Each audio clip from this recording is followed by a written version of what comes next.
नहमदहू नसल्ली व नसल्लिम अला रसूलिहिल करीम अम्मा बाद। देखिए भाई, मैं यहाँ आप लोगों की तरह एक सामाइन की हैसियत से आया था, तो ये कोई ज़रूरी थोड़ी है कि मैं हर तकरीर और हर लेक्चर के बाद मैं बोलूँ कोई मैं तैयारी करके थोड़े आया हूँ। तैयारी करके आए थे, ये देखिए इतनी लंबी तैयारी करके आए थे मुफ्ती साहब। बहुत 1 घंटा 10 मिनट का लेक्चर जो था वो बहुत पुरमक्स था। तो चंद बातें मैं कह दूं, ये लोग चूँकि इनका टॉपिक है वो अहवाल पे टॉपिक है हुज़ूर शेखुल आलम का और उस पे इस्लाह अमाल पर, तो दो चीज़ें वो रह गई हैं, वो बता देता हूँ। ये बुनियादी तौर से ये जो मशाइख थे ये वहदतुल वजूद के क़ाइल थे, इस बात को पहले समझ लीजिए। बुनियादी तौर से ये इन लोगों के जो अक़ाइद और नज़रियात थे,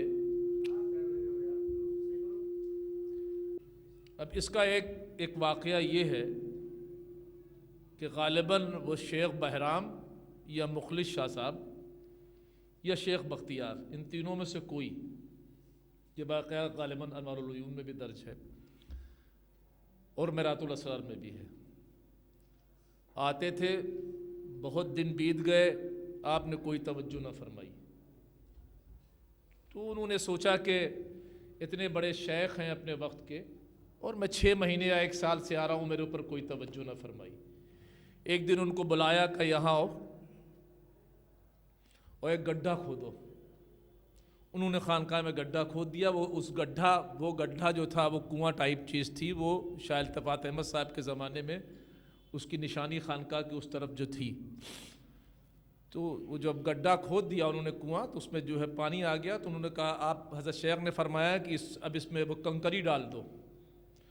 तो वो कंकरी ले आए और कंकरी ले आके डाल दी। कहा कि अब इस कंकरी को निकाल लो, तो कंकरी उन्होंने फिर निकाल ली।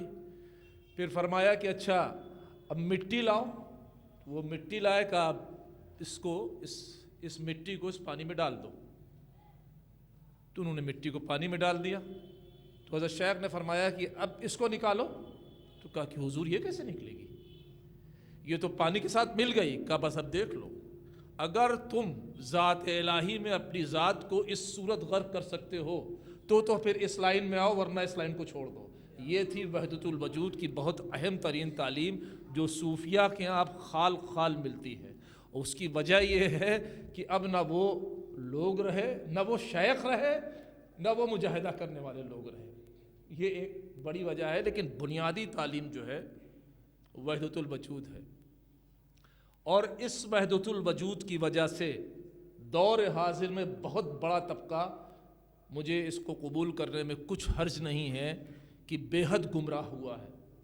ये जो अभी कह रहे थे कि चाहे जितना बड़ा बाबा हो वो शरीयत की पाबंदी नहीं करता, तो इसी वहदतुल वजूद के मामलात से गलत अखज़ करने से मसाइल को वो बहुत बेअमली आई है बहुत से लोगों में कि वो नमाज कहते नहीं कि हम नमाज नहीं पढ़ते। और ये इसी वजह से हुआ है कि कोई वो सही शेख नहीं मिल पाया जो वहदतुल वजूद की सही तालीम देता।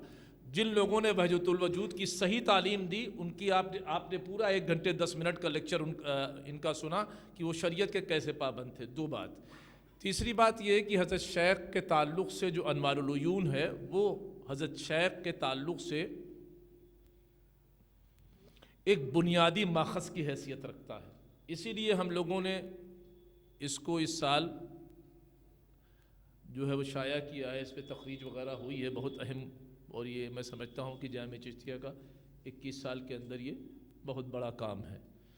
लेकिन उनके ख़ानदान के ये तो है मेन माखज़, लेकिन उनके ख़ानदान के ताल्लुक़ से और उससे इस पूरे 650 साल के उनका जो पूरा ख़ानदान रहा है, उनके सज्जादगान रहे हैं, उसके ताल्लुक़ से जो माखज़ है वो मिरातुल असरार है और अखबारुल अखयार है, बहर ज़ख़्ख़ार है। ये सब बहुत अहम माखज़ है इस ख़ानदान के ताल्लुक़ से, जिसने तकरीबन 610 साल की तारीख़ को कलमबंद कर दिया है। लिहाजा इस ख़ानदान के बारे में हवाई डकाई कोई किसी की नहीं चल पाएगी। तो ये थी बात कि वहदतुल वजूद की ये लोग बुनियादी तौर से, ये जो हमारे सिलसिले चिश्तिया के तमाम शयूख़ थे, ये सब वहदतुल वजूद के क़ाइल थे, बहुत ज़बरदस्त वहदतुल वजूदी थे। लेकिन चूँकि ये तवाज़ुन था ना, तवाज़ुन बना हुआ था ना, شریعت میں اور وحدت الوجود کے عقائد میں ان حضرات کا وہ توازن بہت زبردست تھا. وہ توازن بعد میں آ کر کے جو ہے تھوڑا مزلزل ہو گیا. تو یہ بات جو آپ لوگ دیکھ نہیں ہے، کوئی ہر چیز دنیا میں کوئی چیز جو ہے وہ بلا کسی وجوہات کے نہیں ہوتی. تو جب توازن یہ گڑبڑایا نا وہ اہل وحدت الوجود کا، وہ شریعت اور طریقت کے اعتبار سے، تو پھر وہ گمراہ ترین لوگ سامنے آ گئے کہ کہتے ہیں کہ ہم نماز نہیں پڑھتے اور ہم یہاں پڑھتے ہیں، یہ پڑھتے ہیں وہ. اور جب وحدت الوجود اپنی صحیح شکل میں رہا تو پھر وہاں آپ کو شیخ نظر آئے کہ جن کی 49 سال استغراق کے عالم میں، یہ بھی انوار العیون میں لکھا ہے کہ 40 یا 49 یا 48 سال جو ہے وہ جامع مسجد میں، یہ مسجد نہیں تھی، یہ تو آپ کے صاحبزادے حضرت شیخ عارف صاحب نے بنوائی ہے یا رہی ہوگی، تو پھر بھی جامع مسجد جاتے رہے ہوں گے.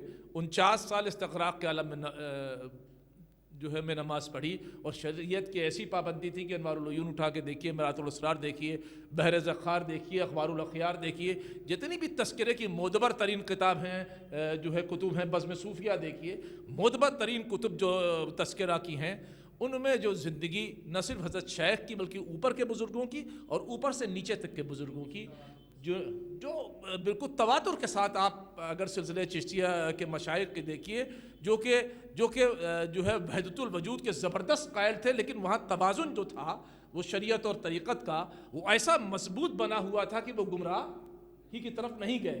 اور جہاں یہ توازن ٹوٹا علم کی کمی کی وجہ سے، جہاں یہ توازن ٹوٹا تو یہی وحدت الوجودی جو تھے چند، وہ پھر زبردست گمراہی کی جو ہے کہ راہ کے اوپر گئے. تو وحدت الوجود کی ہمارے نانا میاں صاحب حضرت مولانا احمد میاں صاحب جو ہے وہ فرماتے تھے کہ اگر میں وحدت الوجود پہ تقریر کروں تو پھر ایسی کر دوں کہ عوام جو ہے وہ عمل سے جو ہے وہ بے روا روی اختیار کر لے. لہٰذا اس دور میں تو اب نہ وہ تعلیم چل پائے گی وہ جو حضرت شیخ نے شیخ بہرام یا شیخ مخلص کو دی تھی کہ پانی سے یہ مٹی نکالو. اس دور کے جو شیوخ ہیں ان کو تعلیم اس دور کے اپنے وہ مریدین کے اعتبار سے دینی پڑے گی. اس دور کے مریدین کی تعلیم و تربیت یہ ہے کہ ان کے ظاہر اور باطن کو جو ہے وہ یکساں کر دیا جائے، عبادت میں اخلاص پیدا کر دیا جائے، عقائد و نظریات درست کر دیے جائیں.